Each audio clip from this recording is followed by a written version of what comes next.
Hey everyone, welcome back to Jesse's Shed. Last video we stripped the bike down. Now we're going to take a look at those plugs, given the sorry state of that air filter. To get the plugs out, you can see they're buried here behind all of the cooling systems. So we're going to have to get this radiator off. To do that, we're going to take that side fairing off just under this bolt here. And then we can open these bleed valves on the top to let the air in. We'll also open this cap on the reservoir. And around on the other side of the bike, we've got another radiator cap. Let's just see what the coolant looks like in here. This will give us an indication of if it's been changed anytime soon. It's quite stuck. I think the seal is actually bound on. So, take a second to get this off.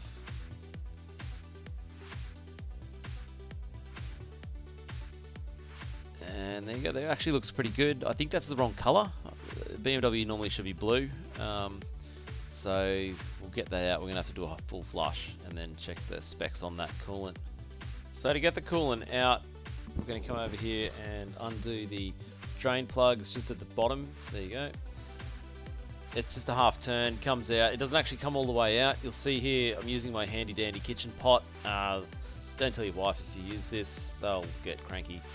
Now, when you undo it, it's going to go everywhere. It'll get all over your headers and everything, but it's not a big deal. If you want to make it flow slower, just don't undo all of the air vents at the top or the caps, and it'll come out slowly. Otherwise, you can do like me and just make a big mess all over the floor and deal with it later. So just pop it. It was quite stuck. There's a bit of a seal in here. There it goes. Everywhere, all over the camera, all over me, floor, headers. But that's alright. It's just cool. We'll live.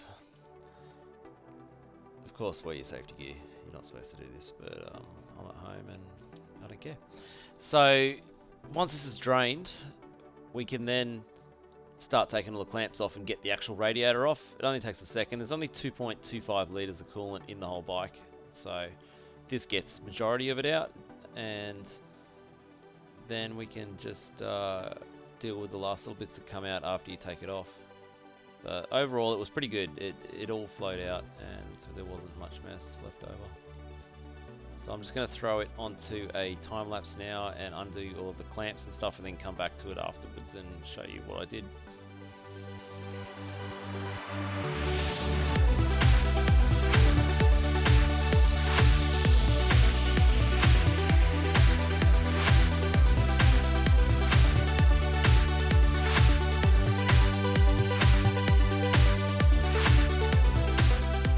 And that's it. It really wasn't that hard to undo. There's not many connections. We've got this stabilizer down the bottom here. You just undo a circlip and it pops down. It gives you a bit of movement in the radiator. Then we've got this hose at the top, just a standard clamp. Use a set of pliers to undo him and he pops off. I don't know what that little one is, but it wasn't attached. Then the larger hose comes off with the same style of spring clamp. You just pull it back. It's connected to the thermostat, so just stand back. It's got a bit of pressure behind it. Now on the other side of the bike, we've got two more hoses to undo. We've got some electrical connections here as well. So the hose at the top is your return to your reservoir. You just undo a clamp and then slide it back out of the way. It just hangs there. And then we've got the other hose at the bottom here, and it's the same as the other two on the other side. When doing this, make sure to use a pick. The plastic's quite brittle, and these hoses are, or in my case, they were quite stuck. So yeah, don't force it. Just make sure they're nice and loose before you slide them off. Now, there's just two mounting points here. They were already, the clips were gone when I took off the guards. So now we're just gonna try and pull it off, and it should be completely free.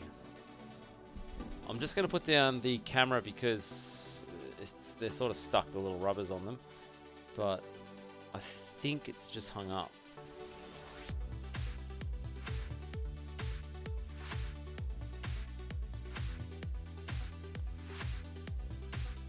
Alright, let's see. I think it should be a pretty simple thing to just... Yep. There's one more electrical cable still connected. Just undo that. It's zip tied on, so... just get rid of that before you actually try and take it off. But really, that was it. there's your radiator off with the guards and everything, and then we have clear access to our plugs. There's one more pipe above the top here. It looks like a PCV or just a crankcase breather. I don't think there's any fuel or anything in that, so we'll probably have to take that off before we actually take the plugs out. Let's take a look. So on the right hand side there, you can see that it's just a squeeze clamp here. Undo that. It is an airline. There's nothing inside it. And there's just 2 more screws to undo. We've got one here and we've got over here. Take them off and we should be able to prise it out. I'll just time lapse this quickly because it's not very exciting to undo screws.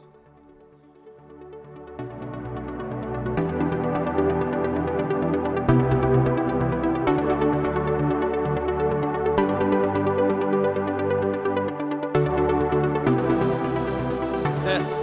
It was actually pretty easy. It came off. No worries. Now, just one thing with that pipe.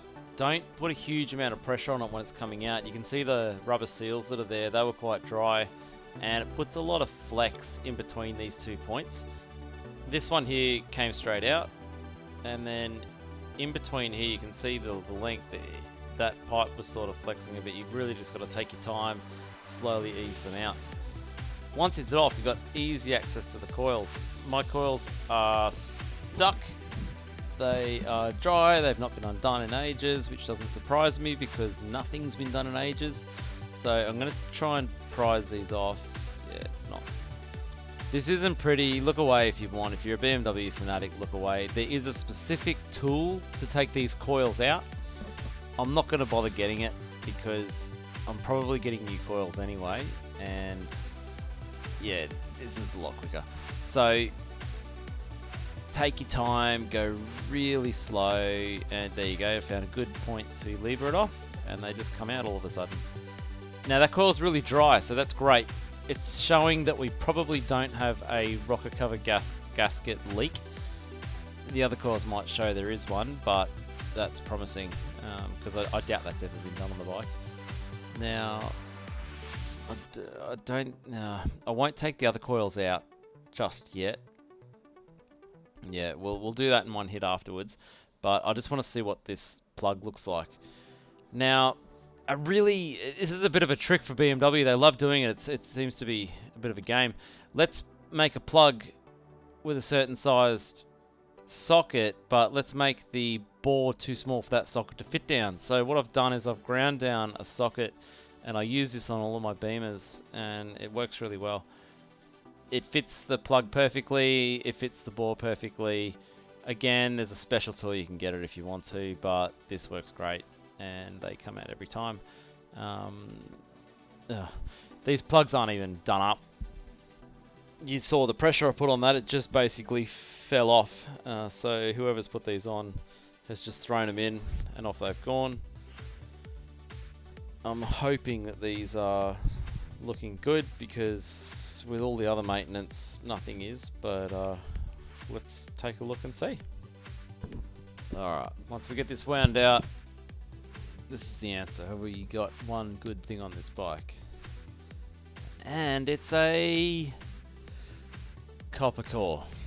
Okay, this is the wrong plug. I'm assuming it's the wrong plug. I haven't actually looked it up yet, but a Super Sport does not normally run on a copper core. They don't have a high enough spark, and they don't last long enough for the effort it took to get these plugs out.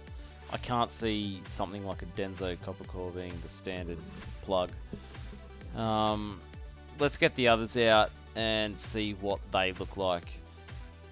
So I'm thinking they're all going to be the same. Well, obviously all going to be the same, but it looks like they're burning clean.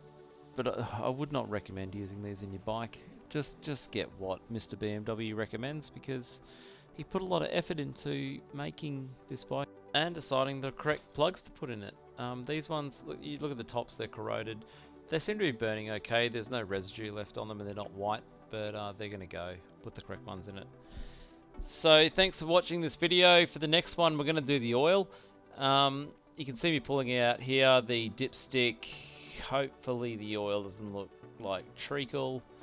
I think it would have been done not too long ago, but yeah, it's a little bit dirty. You can see it. Yeah, there you go. It's not great, but I've seen worse. Thanks again for watching, guys. I hope it helped you out, and if you liked it, like and subscribe, and take a look at the next one. Thank you.